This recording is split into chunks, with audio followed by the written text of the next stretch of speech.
बड़ भौणी रिनु बजार रे खेलना बिक्री करी तार छोट छोट दुई भौणी को स्कूल रे पाठ पढ़ाउथिला आउ घर खर्च भी उठाउथिला।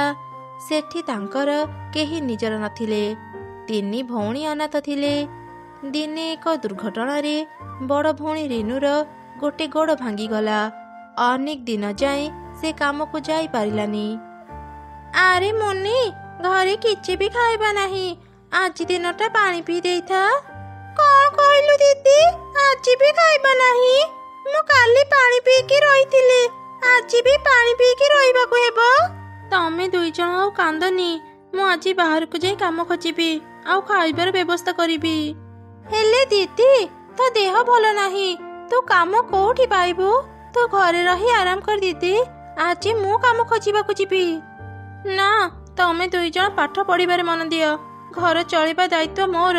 मोर गोटे गोड़ नाही तो कौन हो गला। जेते दिन जाए मो जीवन थिबो मु बहुत परिश्रम करिबी। तमे माने चिंता करनी, मु आज खाइबा धरी घर को फेरिबी।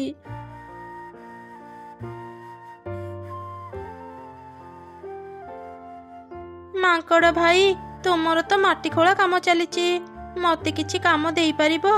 मु बड़ विपद रे पड़ीची। तोर तो गोटे गोड़ नाही, तू कौन काम करि परिबू? जा जा, मो समय नष्ट करनी। आरे तमे माने देखुछ कौन, शीघ्र शीघ्र काम कर। से दिन रिनु चढ़ई काहा पाखरे भी काम पाइलानी। से मन दुखरे एक नदी कूले बसी कांदुथिला। सेही समय रे से रास्ता देई गोटे भालू एक जोड़ी माछ धरी जाउथिला। रिनु को कांदुथिबार देखि से ता पाखु गला। अरे रिनु, तू एठी एमिति बसी कांदुछु कोन पई? भालू अंकल, मो बहुत विपद रे पड़ीची। मो गोड़ भांगिला दिनरू मो काम को जाई पारिलिनी। घरे किछि खाइबा को नाही। मु आज मो दुई भौणी को कहि के आसीथिली, जेमिति भी हेउ आज घर को खाइबा नेबी। हेले मु आज कोठी भी काम पाइलिनी। एबे जानि पारुनी मु कोन करिबी। आज खाली हाथ रे मु घर को केमिति फेरिबी। ओ एई कथा। अच्छा हौ, मु आज तते गोटे काम देबी, तू कौन करि पारिबू? हाँ हाँ भालू अंकल, मते जहाँ भी काम देब मु सबू करि परिबी। तेबे ठीक अछि, चाल एबे बजार को जिबा। आज तुमर किछि माछ बजार रे बिक्री करि दे, ता बदल रे मु तते किछि टंका देबी। एई रहिला माछ, मु गोटे काम सारी कि किछि समय परे फेरिबी। तू से भितरे एठी बसी माछ बिक्री करूथा। भालू अंकल को पाई मु आज काम पाइले। एबे मो मन दे काम करिबी। माछ नियंतु, माछ ताजा ताजा माछ, गोटे केजी मात्र 200 टंका। किछि समय परे भालू फेरी देखिला रिनु तार सब माछ बिक्री करि देइची। ए सब देखि तो से खूब खुशी हे गला। वाह रिनु, तू तो आज मोर सब माछ बिक्री करि देलु। नाई अंकल, सब माछ नुह, ए गोटिए माछ बिक्री करि पारिलिनी। किछि कथा नाही, तू आज ए माछ घर को नहीं जा। तीनी भौणी मिसी ए माछ खाइब। एई ने तो परिश्रमर टंका। बहुत बहुत धन्यवाद भालू अंकल। आज ये टंका रे मु किछि चाउल किनी घर को जिबी। एते दिन परे आमे तीनी भौणी भात खाइ परिबू। तापरे रिनु किछि सौदा किनी घर को गला। रिनु हाथ रे सौदा आउ माछ देखि तार दुई भौणी खूब खुशी हे गले आउ रोसई कले। तांको रोसई सरीची कि नाही, एक बुढ़ी चढ़ई तांको घर को आसिला। रिनु बाहरे बसीथिला। से रिनु को देखि कहिला, आरे झिया, मु 2 दिन हेलाणी किछि खाइनी, भारी दुर्बल लागिलाणी। मते किछि खाइबाकू देई पारिबु मा? भोकर कष्ट मु जाने बुढ़ी मा। आज आम घरे भात रोसई हेची, एठी बस, मु तम पई खाइबा नहीं आसुची। एई नियो बुढ़ी मा, पेट पूरा खाइबा खाओ। आरे झियो, खराब भाबिबुनी, तो पाखरे आउ किछि खाइबा अछि कि? मो पेट पुरिलानी, मते आउ टिके खाइबा दे। ठीक अछि बुढ़ी मा, मु एबे आनी देउची।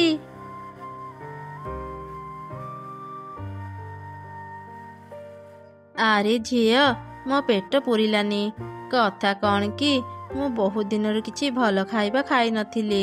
ଯେତେ ଖାଇଲେ ବି ଲାଗୁଛି ମୋ ପେଟ ପୁରିନି। ମତେ ଆଉ ଟିକେ ଭାତ ଦେଇପାରିବୁ ଝିଅ? ଠିକ୍ ଅଛି ବୁଢ଼ୀମା, ମୁଁ ଏବେ ଆଣିଦେଉଛି। ଆରେ କଣ, ବୁଢ଼ୀମାଙ୍କୁ ଖାଇବା ଦେଇ ଦେଇ ସବୁ ଭାତ ମାଛ ସରିଗଲା। ଏବେ ଆମେ ତିନି ଭଉଣୀ କଣ ଖାଇବୁ? ଆମ କଥା ତ ଯାହା ହେଇଥାଉ, ବୁଢ଼ୀମା ଭାତ ମାଗୁଛନ୍ତି। ଏବେ ମୁଁ ତାଙ୍କୁ ଭାତ କେମିତି ଦେବି? କଣ ହେଲା କୁନି, ଖାଲି ହାତରେ ଆସିଲୁ ଯେ? ବୁଢ଼ୀମାଙ୍କୁ ଆଉ ଭାତ ଦେ। ଦିଦି, ଆଉ ଖାଇବା ନାହିଁ। ଏବେ ବୁଢ଼ୀମାଙ୍କୁ କଣ ଦେବା? କି ମଜା, କି ମଜା! ମୁଁ ଆଜି ଖାଇବି ମାଛ ଭଜା। ଦିଦି, ମୁଁ ଆସିଗଲି। ଦେ, ମତେ ମାଛ ଭାତ ଦେ, ମୁଁ ଖାଇବି। ମୁନି, ଆଉ ଖାଇବା ନାହିଁ। ତୁ ଆଜି ବି ଭାତ ଖାଇପାରିବୁନି। କଣ ହେଲା? ମୁଁ ଟିକେ ଖେଳିବାକୁ ଗଲି ବୋଲି ତମେ ଦୁଇ ଜଣ ସବୁ ମାଛ ଭାତ ଖାଇଦେଲ। ମୋ ପାଇଁ ଗୋଟେ ବି ରଖିଲନି? ନାଇଁ ରେ ମୁନି, ଆମେ କିଛି ଖାଇନୁ। ଆମ ଘରକୁ ଜଣେ ବୁଢ଼ୀମା ଆସିଛନ୍ତି, ତାଙ୍କୁ ଖାଇବା ଦେଇ ଦେଇ ସବୁ ସରିଗଲା। ମୁଁ କେତେ ଆଶା କରିଥିଲି ଆଜି ମାଛ ଭାତ ଖାଇବି। ମୁଁ ଆଜି ପାଣି ପିଇକି ରହିପାରିବିନି। ଏ ବୁଢ଼ୀ, ଦେ ମତେ ମୋ ମାଛ ଦେ। ତୁ ମୋ ମାଛ କାହିଁକି ଖାଇଲୁ? ମୁନି, ବୁଢ଼ୀମାଙ୍କ ସହ ଏପରି ଖରାପ ବ୍ୟବହାର କାହିଁକି କରୁଛୁ? ବୁଢ଼ୀମା, ମୋ ଭଉଣୀ ଏବେ ସାନ, ତା କଥାକୁ ଧରିବେନି। ତା ପାଇଁ ଆମେ ତମକୁ କ୍ଷମା ମାଗୁଛୁ। ଆମ ଘରେ ଆଉ ଖାଇବା ନାହିଁ, ଆମେ ତମକୁ ଆଉ କିଛି ବି ଦେଇପାରିବୁନି। ଆରେ ନା ନା, ମୁଁ ଏ ଛୋଟ ଛୁଆଟି ଉପରେ ଜମା ବି ରାଗିନି। ବରଂ ତମମାନଙ୍କର ଉଦାରତା ଦେଖି ମୁଁ ଅନେକ ଖୁସି। ମୁଁ ତମ ମାଛ ଖାଇଛି। ରୁହ, ମୁଁ ଏବେ ସେ ମାଛ ଫେରଉଛି। ଏ କଣ ବୁଢ଼ୀମା, ତୁମେ କଣ ଯାଦୁ ଶିଖିଛ? ଏତେ ବଡ଼ ମାଛ ତୁମେ କେମିତି ଆଣିଲ? ମୁଁ ମାଛ କେମିତି ଆଣିଲି ତା ଜାଣି କିଛି ଲାଭ ନାହିଁ। ଶୁଣ, ଏ ମାଛ ନେଇ ନିଜ ପୋଖରୀରେ ଛାଡ଼ିଦିଅ। ପରଦିନଠୁ ହିଁ ତମେମାନେ ଅନେକ ମାଛ ପାଇବ, ଆଉ ସବୁଦିନ ମାଛ ଭଜା କରି ଖାଇପାରିବ। ଆମର ପୋଖରୀ ନାହିଁ ବୁଢ଼ୀମା। ଗୋଟେ ଘରେ ଆମେ ଶୋଉଛୁ, ଆଉ ଗୋଟେ ଘରେ ଆମେ ରୋଷେଇ କରୁ। ଏଇ ଦୁଇ ଘର ଛଡ଼ା ଆମ ପାଖରେ ଆଉ କିଛି ବି ନାହିଁ। ଆଚ୍ଛା ଆଚ୍ଛା, ସେଇ ରୋଷେଇ ଘରେ ହିଁ ତମେମାନେ ମାଛ ଚାଷ କରିବ। ଏଇ କୋଦାଳ ନିଅ, ରାତିରେ ଏଇ କୋଦାଳ ଆଉ ମାଛ ନେଇ ନିଜ ରୋଷେଇ ଘରେ ରଖିଦେବ। ସକାଳେ ତମେମାନେ ଚମତ୍କାର ଦେଖିବ।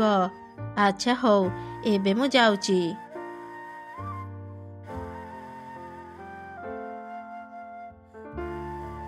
କୁନି, ବୁଢ଼ୀମା ଯେମିତି କହିଥିଲେ ଠିକ୍ ସେମିତି ରୋଷେଇ ଘରେ ମାଛ ଆଉ କୋଦାଳ ରଖିଦେ। ଦେଖିବା ସକାଳେ କଣ ହେଉଛି। ଠିକ୍ ଅଛି ଦିଦି।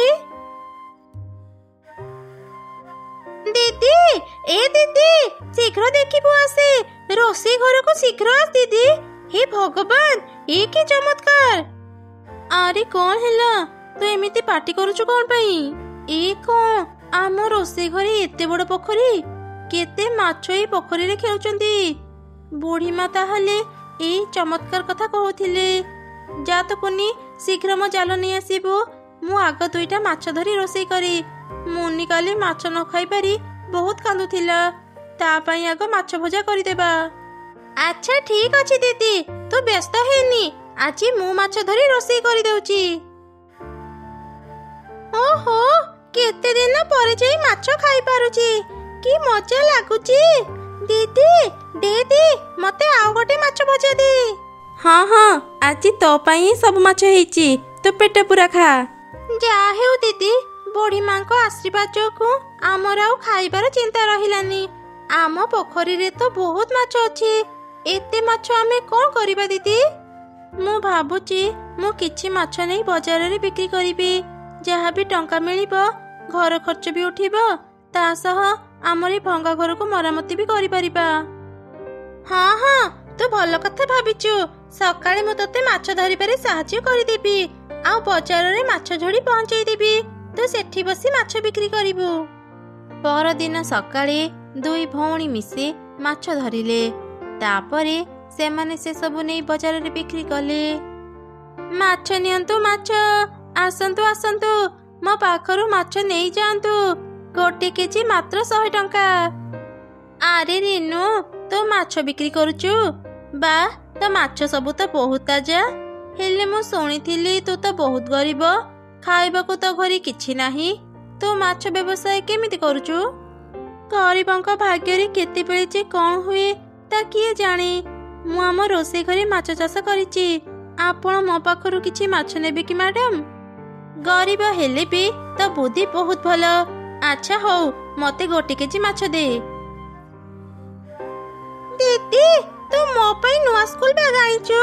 ବହୁତ ସୁନ୍ଦର ହେଇଛି ଦିଦି। ଏହିପରି ଅନେକ ଦିନ ବିତିଗଲା। ଧୀରେ ଧୀରେ ମାଛ ବିକ୍ରି କରି ସେମାନେ ବହୁତ ଟଙ୍କା ପାଇଲେ। ପୁରୁଣା ଭଙ୍ଗା ଘର ଜାଗାରେ ସେମାନେ ଏକ ନୂଆ ଘର ତିଆରି କଲେ। ଯାହା ହେଉ ଦିଦି, ଏତେ ଦୁଃଖ କଷ୍ଟ ପାଇଲା ପରେ ଆମ ଭାଗ୍ୟ ବଦଳିଗଲା। ଏବେ ଆଉ ଖାଇବାର କିଛି ଚିନ୍ତା ନାହିଁ। ହଁ, ତୁ ଠିକ କହିଛୁ। ବୁଢ଼ୀମା ଆମକୁ ଯୋଉ ଯାଦୁର କୋଦାଳ ଦେଇଥିଲେ, ମୁଁ ଭାବୁଛି ଏବେ ସେଇଟା ତାଙ୍କୁ ଫେରେଇ ଦେବା। ସେଇଟା ତାଙ୍କ ଜିନିଷ। ହେଲେ ଦିଦି, ଆମେ ତ ତାଙ୍କୁ ଚିହ୍ନି ନାହାନ୍ତି, ତୁ ତାଙ୍କୁ କୋଉଠି ଖୋଜିବୁ? ବୁଢ଼ୀମା ଯେମିତି ଖୋଜି ଖୋଜି ଆମ ଘରକୁ ଆସିଥିଲେ, ମୁଁ ବି ସେମିତି ଖୋଜି ଖୋଜି ବୁଢ଼ୀମାଙ୍କ ପାଖକୁ ଯିବି ଆଉ ତାଙ୍କୁ ତାଙ୍କ ଜିନିଷ ଫେରେଇ ଦେବି। ଏମିତି ଚିନ୍ତା କରି ଚଢ଼େଇ ସେ ଯାଦୁର କୋଦାଳ ଧରି ଚାରିଆଡେ ବୁଢ଼ୀମାକୁ ଖୋଜିଲା, ହେଲେ ସେ ତାଙ୍କୁ କୋଉଠି ବି ପାଇଲାନି। ଓଃ, ଭାରି ଥକା ଲାଗୁଛି। ଏବେ ମୁଁ ବୁଢ଼ୀମାଙ୍କୁ କୋଉଠି ଖୋଜିବି? ଏତେ ଜାଗା ତ ଖୋଜି ସାରିଲିଣି। ବୁଢ଼ୀମା, ତୁମେ କୋଉଠି ଅଛ? ମତେ ଦେଖା ଦିଅ। ବୁଢ଼ୀମା, ତୁମେ ଆସିଗଲ, ହେଲେ ତୁମେ କେମିତି ଆସିଲ? ସେ କଥା ଛାଡ଼େ, ଆଗ କହ ତୁ ମତେ କାହିଁକି ଖୋଜୁଥିଲୁ? ବୁଢ଼ୀମା, ତୁମ ଆଶୀର୍ବାଦ ଯୋଗୁଁ ଆମର ସବୁ ଦୁଃଖ କଷ୍ଟ ଅଭାବ ଦୂର ହେଇଗଲା। ମୁଁ ତମକୁ ତମ ଯାଦୁର କୋଦାଳ ଫେରିବାକୁ ଆସିଥିଲି। ଏଇ ନିଅ, ଆମ ଭଳି ଗରିବଙ୍କୁ ପାଇଲେ ତାଙ୍କୁ ଏଇ ଯାଦୁର କୋଦାଳ ଦେଇ ସାହାଯ୍ୟ କରିବ। ଆରେ ଝିଅ, ତୋର ଏଇ ସରଳତା ଦେଖି ମୁଁ ତୋ ଉପରେ ବହୁତ ଖୁସି। ଯା, ମୁଁ ତତେ ଆଶୀର୍ବାଦ କରୁଛି, ତୋ ପୋଖରୀର ମାଛ କେବେ ବି ସରିବନି। ଏମିତି କହି ବୁଢ଼ୀ ଚଢ଼େଇ ସେଠାରୁ ଚାଲିଗଲା। ରିନୁ ଚଢ଼େଇ ବି ଖୁସି ଖୁସି ନିଜ ଘରକୁ ଫେରି ଆସିଲା।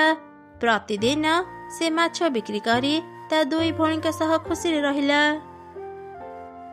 ଚଢ଼େଇ ନିଜ ଜମିରେ ମଞ୍ଜି ବୁଣି ଘରକୁ ଫେରିବା ସମୟରେ କାଉ ସହ ତାର ଦେଖା ହେଲା।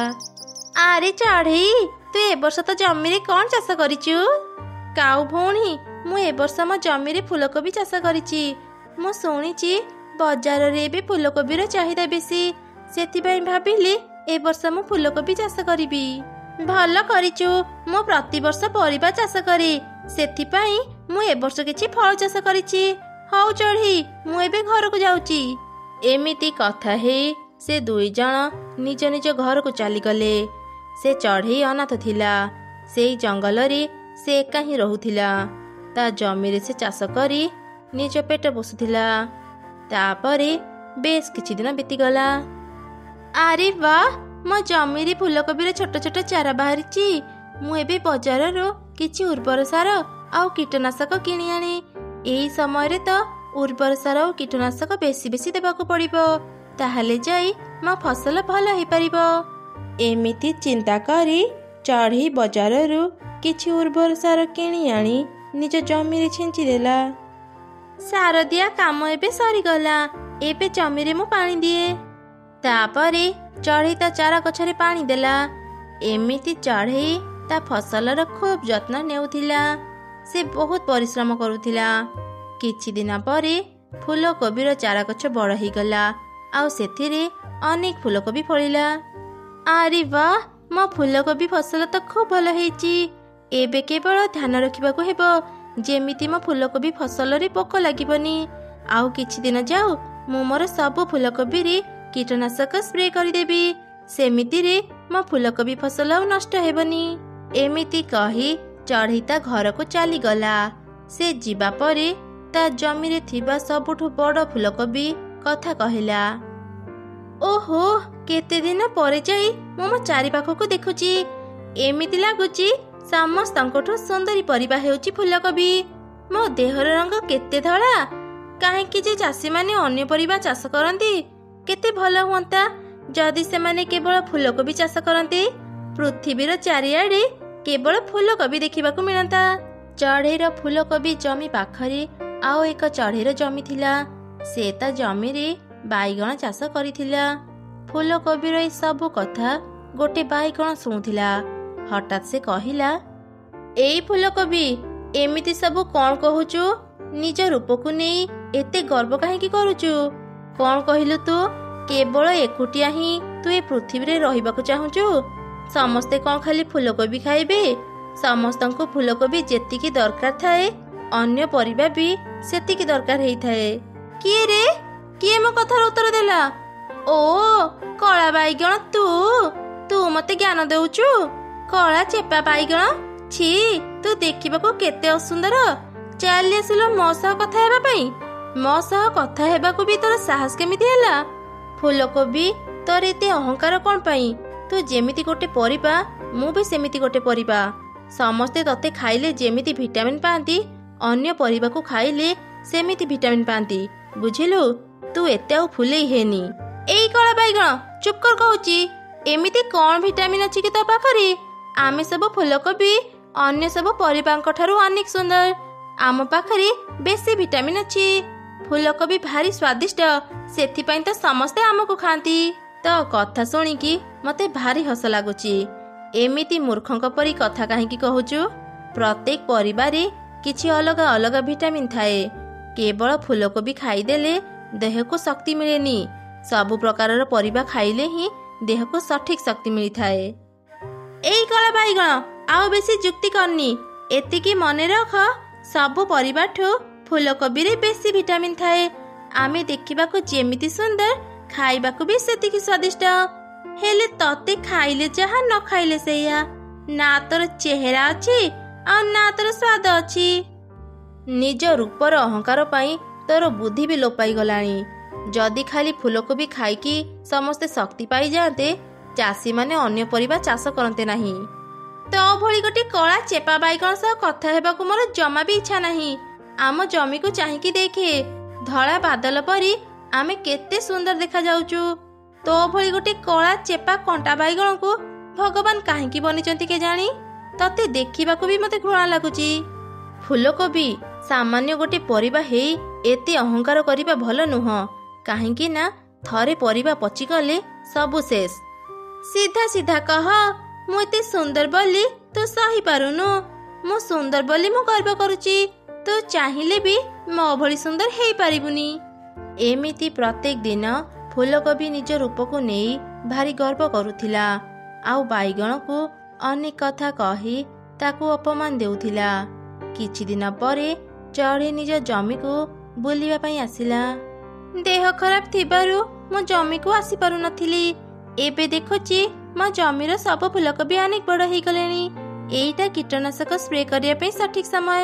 ଯାଏ ଏବେ ଜମିରେ ସ୍ପ୍ରେ କରିଦିଏ। କାଲି ଫୁଲକୋବି ତୋଳି ବଜାରକୁ ନେଇଯିବି। ଚଢ଼େଇ ଘରକୁ ଯାଇ ସ୍ପ୍ରେ ନେଇ ଆସିଲା। ସେ ଯେମିତି ତା ଜମି ପାଖକୁ ଗଲା, ବଡ଼ ଫୁଲକୋବି ଭୀଷଣ ରାଗିଗଲା। ଏଇ ଚଢ଼େଇ, ରହିଯା ସେଠି।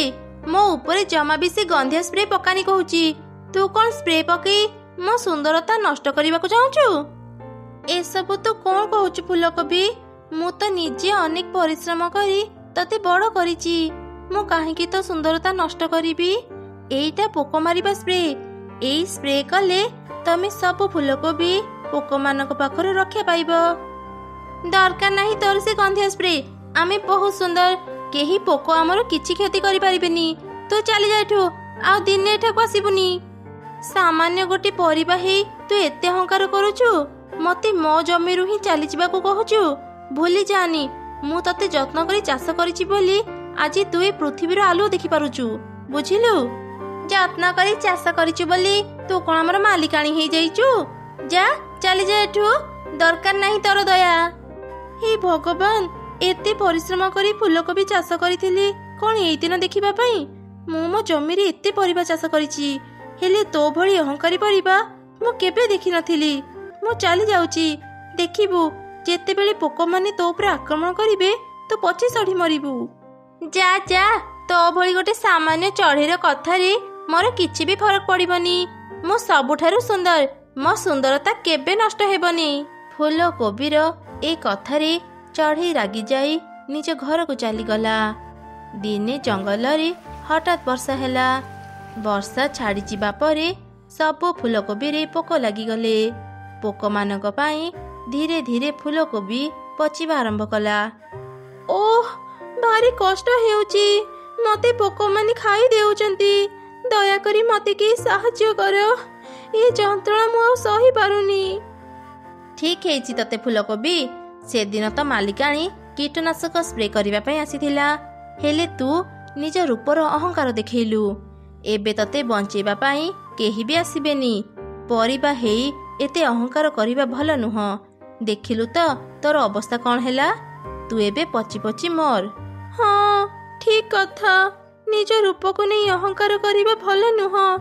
ଆଜି ମୋତେ ମୋ ଭୁଲର ଶାସ୍ତି ମିଳୁଛି। ଏମିତି କଷ୍ଟ ପାଇ ପାଇ ଶେଷରେ ବଡ଼ ଫୁଲକୋବି ସହ ଅନ୍ୟ ସବୁ ଫୁଲକୋବି ପଚି ସଢ଼ିଗଲେ।